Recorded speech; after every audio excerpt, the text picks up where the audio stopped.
अस्सलामुअलैकुम जनाब, क्या हाल चाल है आप सबके। उम्मीद है और दुआ है कि आप सब खैरियत से रहें, खुश रहें। क्वेश्चन एंड आंसर सेशन की आज की ये हमारी दूसरी वीडियो है।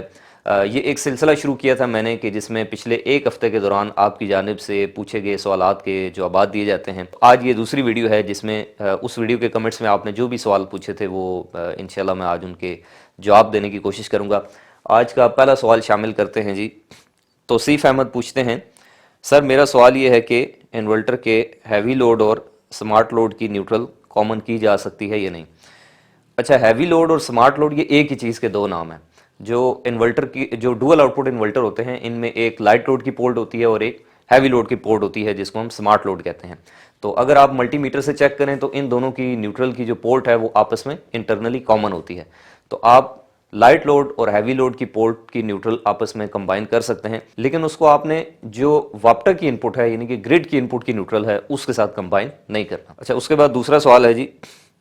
दस्तार शफी ये पूछते हैं जी, आमिर साहब मेरे घर में 15 किलोवाट का ऑन ग्रिड सिस्टम इंस्टॉल है, उसमें 610 वाट के कैनेडियन पैनल और 20 किलोवाट का GoodWe G3 series inverter install है। सारा दिन मौसम साफ होने पर पहले तो 90 यूनिट तक प्रोडक्शन होती थी, मगर अब इन्वर्टर खुद ही कभी ऑन होता है कभी ऑफ। नतीजतन शाम को टोटल प्रोडक्शन 25-30 कभी 40 यूनिट तक होती है, हालांकि इतने सिस्टम की कम अज़ कम प्रोडक्शन 70-75 यूनिट तक होनी चाहिए। अच्छा, इसकी अगर आप ग्राफ देखें ना, अगर आप इस तरह के और भी लोगों के साथ प्रॉब्लम्स आती हैं, अगर आप अपने इन्वर्टर की प्रोडक्शन का डेली ग्राफ देखें यूनिट्स का, तो उस वो आपको बिल्कुल इस तरह से एक कर्व जैसे होती है ना ऊंट की कोआन की तरह, इस तरह नजर नहीं आएगा, बल्कि उसके अंदर आपको डिप्स नजर आएंगी। ये डिप्स होती हैं आपके इन्वर्टर जब आपके एरिया में हाई वोल्टेज की प्रॉब्लम हो या फ्रीक्वेंसी में डिस्टॉर्शन की प्रॉब्लम हो, तो उस सूरत में ये होता है कि इन्वर्टर जैसे ही 260 वोल्टेज क्रॉस करता है तो साथ ही अपनी प्रोडक्शन बंद कर देता है, ग्रिड को छोड़ देता है। और जितनी देर आपके इन्वर्टर के वोल्टेज हाई रहेंगे उतनी देर तक वो कोई प्रोडक्शन नहीं करेगा, ग्रिड डिस्कनेक्ट हो जाएगा। तो ऐसे तमाम इलाके जहां पर ग्रिड की जानिब से आने वाले हाई वोल्टेजेस की प्रॉब्लम है, वहां पर इन्वर्टर बार बार ग्रिड छोड़ता है, पकड़ता है, तो इस दौरान फिर वो प्रॉपर प्रोडक्शन कर नहीं पाता। ये इस वजह से प्रॉब्लम होती है। अब ये ग्रिड हाई वोल्टेज का मसला मैं पहले ही अपनी वीडियोस में हाईलाइट कर चुका हूँ। फिलहाल मेरे पास तो इसका कोई सोल्यूशन नहीं है सिवाय इसके कि आप कोई इनपुट के ऊपर स्टेबलाइजर लगवा लें। अच्छा, उसके बाद है जी तीसरा सवाल। आसिफ अली पूछते हैं, क्या हम ट्रांसफार्मर की अर्थिंग से घर की अर्थिंग कनेक्ट कर सकते हैं या नहीं। नहीं जी, बिल्कुल नहीं कर सकते। ये आपके इलेक्ट्रिकल कोड्स और सेफ्टी स्टैंडर्ड्स की भी वायलेशन है और ऐसा आपको वापडा करने की इजाज़त भी नहीं देता और सेफ्टी हैजर्ड भी है। यानी कि जो आपके घर के बाहर फ़र्ज़ करें बिजली का पोल अर्थ हुआ है या ट्रांसफार्मर अर्थ हुआ है और उसी के साथ अपने आप घर की भी अर्थिंग जोड़ देते हैं, तो ये इलीगल है। ऐसा करने की सूरत में ट्रांसफार्मर के ऊपर, डिस्ट्रीब्यूशन ट्रांसफार्मर के ऊपर आने वाले जितने भी फॉल्ट्स हैं, जो कि फॉल्टी करंट को ग्राउंड करने के लिए जो उन्होंने अर्थ किया हुआ है, उसके साथ आप अपने घर की भी अर्थिंग कनेक्ट कर देते हैं, तो उस वजह से आपकी जो अप्लायंसेस हैं वो भी रिस्क पे जा सकती हैं। बेहतर है कि आप जो इलेक्ट्रिकल रूल्स हैं, जो कोड्स हैं, उनको फॉलो करें और अपने घर का सेपरेट आप अर्थ करें। ट्रांसफार्मर के साथ आप कनेक्ट नहीं कर सकते। उसके बाद अगला सवाल पूछते हैं जी ARX877। अस्सलाम वालेकुम सर, मेरा सवाल है कि जब इलेक्ट्रिकल वायरिंग करते हैं किसी भी घर के सिंगल फेज मीटर के साथ, तो उसमें न्यूट्रल कॉमन नहीं करना चाहते अपना फैन बॉक्स के अंदर ना डीबी बॉक्स के अंदर, इसका क्या तरीकाकार है कि हैवी लोड और लाइट लोड को भी सेपरेट किया जाए रोटरी चेंज ओवर से, और तमाम अप्लाइंसेस की या तो लोड की न्यूट्रल सेपरेट रखी जाए। देखें, ये तो कमाल है आपके इंस्टॉलर का। अब जो आपका सोलर सिस्टम इंस्टॉल कर रहा है वो किस तरीके से चेंज ओवर्स को इंस्टॉल करता है, कौन से चेंज ओवर लगाता है, क्योंकि जो सिंगल आउटपुट वाले इन्वर्टर हैं उसके ऊपर तो चेंज ओवर लगाना कोई मुश्किल नहीं है। उसमें एक साइड से आप ग्रिड की इनपुट दें, एक साइड से सोलर की दें और आउटपुट पे लोड लगा दें। प्रॉब्लम तब आती है जब आपका डुअल आउटपुट इन्वर्टर हो। डुअल आउटपुट इन्वर्टर में फिर दो चेंज ओवर्स लगाने पड़ते हैं, हैवी लोड का अलग लगाना पड़ता है, लाइट लोड का अलग लगाना पड़ता है। तो जो कारीगरी है वो सारी तो इधर ही निकल के सामने आती है। इंस्टॉलर का जो इम्तिहान है वो यहीं पे शुरू होता है कि किस तरीके से उसने लोड साइड की न्यूट्रल और ग्रिड साइड की न्यूट्रल सेपरेट करनी है और चेंज ओवर्स के अंदर मिक्स नहीं होने देनी। अगला सवाल पूछते हैं जी यूसुफ, AC/DC या 30 वाट इन्वर्टर फैन कौन सा लगाना चाहिए जो हवा भी अच्छी दे। अगर आपने उसको बैटरी के ऊपर चलाना है यानी DC सप्लाई के ऊपर डायरेक्ट चलाना है तो फिर आप AC/DC लगा लें, नहीं तो उससे ज़्यादा एडवांस अभी 30 वाट वाले जो इन्वर्टर फ़ैन आ चुके हैं वो ज़्यादा बेहतर हैं। और ये जहन में रखें कि अगर आपके एरिया में बिजली के जो वोल्टेज हैं वापडा के वो अगर 250 से ऊपर हैं तो फिर बेहतर है कि आप इंडक्शन फैन वाले जो पंखे हैं, इंडक्शन मोटर वाले पंखे, आम जो सादा पंखे होते हैं, वो आप लगा लें। क्योंकि जिन जगहों के ऊपर वोल्टेज 250 प्लस हों, वहाँ पे ना तो एसी डीसी फैन कामयाब है, ना इन्वर्टर फैन कामयाब है। वहाँ पर आपके इन्वर्टर की जो सर्किटरी है, जो उसकी वो किट होती है, वो हो सकता है 1 साल बाद ख़राब हो जाए। ये मैं अपने ज़ाती तजर्बे की बुनियाद पे कह रहा हूँ। नेक्स्ट क्वेश्चन इलेक्ट्रिक स्टोव से रिलेटेड है। ये मैंने वीडियो एक बनाई थी। शबाना ये पूछती हैं, ये आयरन जितनी बिजली यूज़ होगी या ज़्यादा एसी जितनी, प्लीज़ बता दें। अच्छा, ये जो इलेक्ट्रिक स्टोव होता है, इसके अंदर चूँकि जो आपका टेम्परेचर है वो कंट्रोल्ड है। ख़ासतौर पे स्पेसिफिक इस मॉडल के बारे में जिसके ऊपर मैंने ये वीडियो बनाई थी, 200 वाट से लेकर 2200 वाट तक की जो पावर है, ये आप अपने मर्ज़ी से एडजस्ट कर सकते हैं। तो जहाँ पे भी आप रखेंगे उस हिसाब से ये कंज्यूम करेगा। अगर आप इसको 1000 वाट के ऊपर रख के कोई कुकिंग कर रहे हैं तो इस्त्री जितनी बिजली खाएगा, और अगर आप इसको 2200 पे फुल स्पीड पे रख के कुकिंग कर रहे हैं तो फिर एसी जितनी बिजली खाएगा। अच्छा, नेक्स्ट क्वेश्चन भी इसी से रिलेटेड है। मरियम सोहेल पूछती हैं, my hot plate element is flickering, anyone tell reason. Hot plate की एलिमेंट फ्लिकरिंग की दो तीन वजूहत हो सकती हैं। एक तो ये हो सकती है कि आपका जो ग्लास है हॉट प्लेट का वो क्रैक हो गया है, और दूसरी रीज़न ये हो सकती है कि जो एलिमेंट के अंदर जो टर्मिनल्स हैं वो लूज़ हों।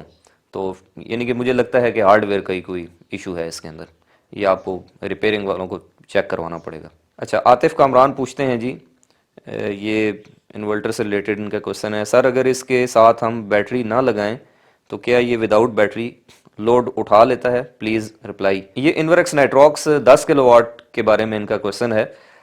देखें, जो सॉलिस और गुडवी के इन्वर्टर्स हैं डुअल आउटपुट वाले IP65 या IP66, उनको मैंने टेस्ट किया है। वो तो बगैर बैटरी के चल जाते हैं सिंगल सोलर के ऊपर, बगैर वापडा और बैटरी के इनपुट दिए। लेकिन नाइट्रॉक्स में अभी तक ऐसा कोई ऑप्शन नहीं आया, ना कोई इस तरह की चीज़ आई है कि वो सिंगल सोलर के ऊपर आपका लोड उठा सके। तो अगर आप नाइट्रॉक्स लगा रहे हैं तो उसके साथ आपको सेकेंडरी सोर्स, चाहे वो बैटरी हो या वापडा हो, वो देना पड़ेगा, तभी आप सोलर से फ़ायदा उठा सकते हैं, उसके बगैर नहीं चलेगा। अच्छा, बिन वहीद फैब्रिक्स पूछते हैं जी, एसपीडी के बजाय हम ओल्ड पतरी वाला फ्यूज़ लगा लें तो ये काम करेगा? नहीं जी, फ्यूज़ अलग चीज़ होती है। फ्यूज़ सर्किट ब्रेकर का मुतबादल है। एसपीडी एक अलग चीज़ है। एसपीडी आपके सर्किट में आने वाली जो सर्ज है उसको माइक्रो सेकंड्स के अंदर जो है वो कैप्चर करती है और उसको अर्थ में ग्राउंड करती है। फ्यूज़ ये काम नहीं कर सकता। फ्यूज़ सिर्फ ओवर करंट के ऊपर काम करता है, सर्ज के ऊपर काम नहीं करता। अगला सवाल पूछते हैं जी बिलाल खान, सर क्या एक बड़ी और एक छोटी सोलर प्लेट जो कि 1000 वाट से कम हो तो क्या लगाई जा सकती है, प्लीज़ गाइड करें। मेरे पास एक प्लेट 565 और एक 150 वाट वाली है। 565 वाट वाली जो प्लेट है इसके टर्मिनल वोल्टेज तकरीबन 45 से 50 होते हैं, और 150 वाट वाली जो है उसके तकरीबन 17-20 होते हैं। तो ये आपस में नहीं लग सकती। जब भी आप दो प्लेटें आपस में सीरीज या पैरेलल में कनेक्ट करें तो उसके लिए उन दोनों के टर्मिनल वोल्टेज का बराबर होना ज़रूरी है, नहीं तो आप कनेक्ट नहीं कर पाएंगे। सैफुल्ला पूछते हैं जी, 3 फेज़ मोटर के एम्पेयर कैसे मालूम होंगे? ये तकरीबन यही मेरे ख्याल से इन्होंने पूछा हुआ है। 3 फेज़ मोटर के एम्पेयर मालूम करने के दो तरीके हैं। एक तो उसके ऊपर बनी होती है, नेम प्लेट लगी होती है, उसके ऊपर डाटा शीट होती है जिसके ऊपर लिखा होता है कि इसकी एम्पेयर रेटिंग क्या है। और दूसरा तरीका ये है कि आप मोटर को ऑन करें और क्लैम मीटर से पर फेज़ उसकी करंट चेक कर लें। अच्छा, मोहम्मद मुजम्मिल पूछते हैं जी, वोल्टेज प्रोटेक्शन डिवाइस जो कि घर की सप्लाई में लगती है, वोल्टेज की फ्लक्चुएशन ज़्यादती से हिफाजत के लिए, क्या इसको ऐसी भी कोई डिवाइस पाई जाती है कि वोल्टेज स्टेबलाइजिंग का काम सरंजाम दे? नहीं, वोल्टेज प्रोटेक्शन डिवाइस जो है ये सिर्फ वोल्टेज अप डाउन होने की सूरत में कट ऑफ कर देती है। वोल्टेज को स्टेबल करने वाली डिवाइस एक ही है, वोल्टेज स्टेबलाइजर। इसके अलावा तो कोई नहीं है मेरे इल्म में। मेरे इन्वर्टर में, मोहम्मद तारिक पूछते हैं, मेरे इन्वर्टर में 4 अदद बैटरीज लगी हुई हैं जो जल्दी चार्ज होती हैं, जल्दी डिस्चार्ज होती हैं, क्या वजह है? लेड एसिड बैटरीज में अगर उनकी ग्रेविटी डिस्टर्ब हो जाए, ग्रेविटी अगर कम हो जाए तो फिर यही मसला होता है, चार्जिंग डिस्चार्जिंग साइकिल जो है वो डिस्टर्ब हो जाता है उसका, तो ग्रेविटी चेक करवा लें। मोहम्मद अली पूछते हैं जी, अस्सलाम वालेकुम सर, मेरा सवाल है कि सिंगल फेज एनर्जी मीटर में जो लाइट ब्लिंक करती है उसका क्या मतलब है? जो नए एनर्जी, अच्छा, इनके कहने का मतलब ये है कि कुछ एनर्जी मीटर्स में इम्पल्सिस वाली जो लाइट है, ये IMP किलोवाट आवर का मतलब होता है इम्पल्सिस, वो जो लाइट ब्लिंक कर रही होती है। तो कुछ के ऊपर 3200 लिखा होता है, कुछ के ऊपर 1000 लिखा होता है। तो वो उनका कहने का मतलब ये है कि इससे कोई बिल में फ़र्क तो नहीं पड़ेगा। डिफरेंट कंपनीज जो एनर्जी मीटर बनाती हैं, डिज़ाइन करती हैं, तो उन्होंने अपने हिसाब से उसका सॉफ्टवेयर रखा होता है। कुछ मीटर्स के अंदर 3200 बार लाइट ब्लिंक करे तो 1 यूनिट काउंट होता है, और कुछ मीटर्स में 1000 बार लाइट ब्लिंक करे तो 1 यूनिट काउंट होता है। इससे फर्क नहीं पड़ता, 3200 बार अगर वो ब्लिंक करती है तो उसकी स्पीड जो है वो उस हिसाब से उन्होंने एडजस्ट की होती है, तो बिल के अंदर इसका कोई खास फर्क नहीं पड़ेगा। अच्छा जी, नेक्स्ट क्वेश्चन है जी, अरसलान अयूब पूछते हैं, most of the solar engineers and electricians combine the solar inverter input neutral and out neutral. अच्छा, इसका जवाब मैं पहले दे चुका हूँ कि कुछ कंपनीज़ के तो यूज़र मैनुअल में बाकायदा मेंशन होता है कि आप इन्वर्टर की इनपुट साइड और आउटपुट साइड, यानी कि ग्रिड साइड की और लोड साइड की जो न्यूट्रल है उसको आप कंबाइन नहीं कर सकते। तो ये बिल्कुल ठीक प्रैक्टिस नहीं है जी। काफ़ी लोग कर रहे हैं यूपीएस के, ये सारे वही लोग हैं जो पहले यूपीएस लगाया करते थे, और जब वो सोलर वाले काम में आ गए तो उन्होंने इसको भी यूपीएस समझा और बस उसको फेज़ न्यूट्रल सप्लाई दी और आउटपुट से सिर्फ एक तार निकाल के तो लोड चला दिया और न्यूट्रल दोनों की कॉमन कर दी। तो ऐसा बिल्कुल नहीं कर सकते जी आप। जो अच्छी बड़ी कंपनीज़ के इन्वर्टर हैं उनके साथ तो बिल्कुल नहीं कर सकते। हाँ, कोई लोकल यूपीएस टाइप कोई इन्वर्टर हो आपका तो उसमें बेशक आप कर लें, करने वालों को कौन रोक सकता है फिर। अच्छा, नाम मुजम्मिल है जी, वोल्टेज प्रोटेक्शन डिवाइस क्या सिर्फ सोलर सेटअप में वापडा के ग्रिड की सप्लाई हो वहाँ भी लग सकती है? जी बिल्कुल, आप घर की सप्लाई के ऊपर भी आप इसको लगा सकते हैं, लाजमी नहीं है कि ये सोलर पे ही लगानी है। आप अपने घर की मेन इनपुट के ऊपर एक प्रोटेक्शन डिवाइस लगा लें, वोल्टेज की फ्लक्चुएशन से ये आपके घर को महफूज रखेगी। नेक्स्ट क्वेश्चन है जी, अगर 3 मुख्तलिफ फेज़ 3 एनर्जी मीटर्स के ज़रिए आ रहे हों तो इन फेजेस से 3 फेज़ इन्वर्टर चलाया जा सकता है या नहीं? देखें, 3 फेज़ इन्वर्टर हो या 3 फेज़ मोटर हो, इसके लिए जो मेन शर्त है वो ये है कि तीनों फेज़ डिफरेंट होने चाहिए, यानी कि तीनों फेज़ों का आपस में 120 डिग्री का फेज़ डिफरेंस होना ज़रूरी है। यानी कि ट्रांसफार्मर से आपको पता है 3 फेज़ निकल रहे होते हैं, रेड होता है, येलो होता है, ब्लू होता है। तो जब तक आप 3 डिफरेंट फेजेस इन्वर्टर को या मोटर को या कोई भी 3 फेज़ सप्लाई पे चलने वाली चीज़ है उसको प्रोवाइड नहीं करेंगे तो वो नहीं चलेगी। नेक्स्ट क्वेश्चन है जी, मुजम्मिल कराची से, आमिर भाई लिथियम बैटरी 24, 48, 52 की यूज़र सेटिंग जिसमें चार्जिंग करंट, फ्लोटिंग और हाई वोल्टेज को, बल्क वोल्टेज को तफसील से बता दें।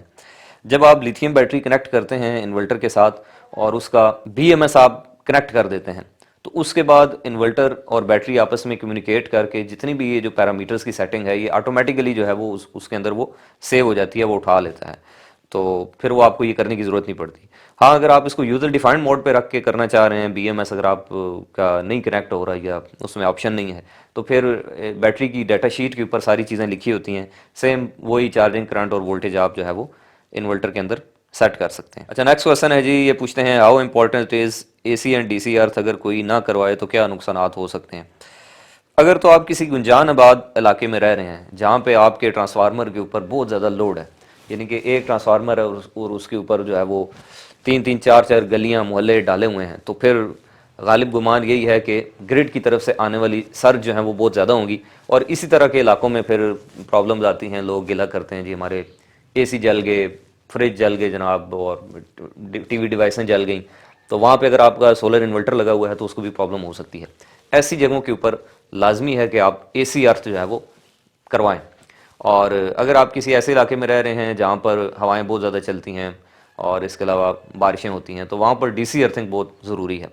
तो कहने का मकसद ये है कि एसी और डीसी दोनों ही ज़रूरी हैं अगर आप जहाँ भी रह रहे हों अपने सिस्टम की सेफ्टी के लिए। ख़ास तौर पे जो स्ट्रक्चर अर्थिंग है, डीसी अर्थ पैनल्स को लाजमी जो है वो अर्थ करना चाहिए, ताकि अगर हवा चलने की वजह से या किसी भी वजह से स्टैटिक चार्ज आ जाता है स्ट्रक्चर के ऊपर तो उसको ग्राउंड करना लाजमी है। मुस्तहसन अली खान पूछते हैं जी, मेरे हाइब्रिड इन्वर्टर की वजह से सूरज गुरूब होने के टाइम मीटर की अर्थ वाली लाइट ऑन हो जाती है, इसकी क्या वजह हो सकती है? इसकी 4-5 वजूहत हो सकती हैं जी। ये वीडियो में आपको थंबनेल मैंने शो कर दिया है, डिस्क्रिप्शन में लिंक दे दी है, ये आप डिटेल में बैठ के 12-1 मिनट निकालें तो आपको समझ आ जाएगी इंशाल्लाह। काफ़ी चीज़ें मैंने उसमें डिस्कस की हैं, उसकी काफ़ी रीजंस हो सकती हैं। अच्छा, अमीर हैदर पूछते हैं, डीसी एम्पेयर में कितने वाट होते हैं? ये डिपेंड करता है कि डीसी के साथ वोल्टेज कितने हैं। जैसे अगर 12 वोल्ट के ऊपर अगर आप डिस्कस करते हैं और 1 एम्पेयर है तो 12 वाट बन गए। इसी तरह 12 वोल्ट के ऊपर ही अगर आपके 10 एम्पेयर हैं तो 120 वाट बन गए। तो वोल्टेज को करंट से मल्टीप्लाई करें तो वो वाट आ जाते हैं, सिंपल। तो मैं उम्मीद करता हूँ जी कि जिन भाइयों ने आज जो सवाल पूछे उनको तशफ़िया मेज़ जवाब जो है वो मिल गया होगा। अगर आप चाहते हैं कि आपके सवाल को भी मैं एंटरटेन करूं या आपकी कोई क्वेरी है, आपका कोई सवाल है, उसका मैं जवाब दूं, तो आप इसी वीडियो के कमेंट में जो है वो अपने सवाल लिख के कमेंट कर दें। इंशाल्लाह नेक्स्ट वीक जो मैं वीडियो बनाऊंगा उसमें आपके सवाल को भी मैं शामिल करूंगा। इंशाल्लाह मिलते हैं आपसे नेक्स्ट वीडियो में, तब तक के लिए अपना रखिएगा ढेरों ख्याल। खुदा हाफिज़।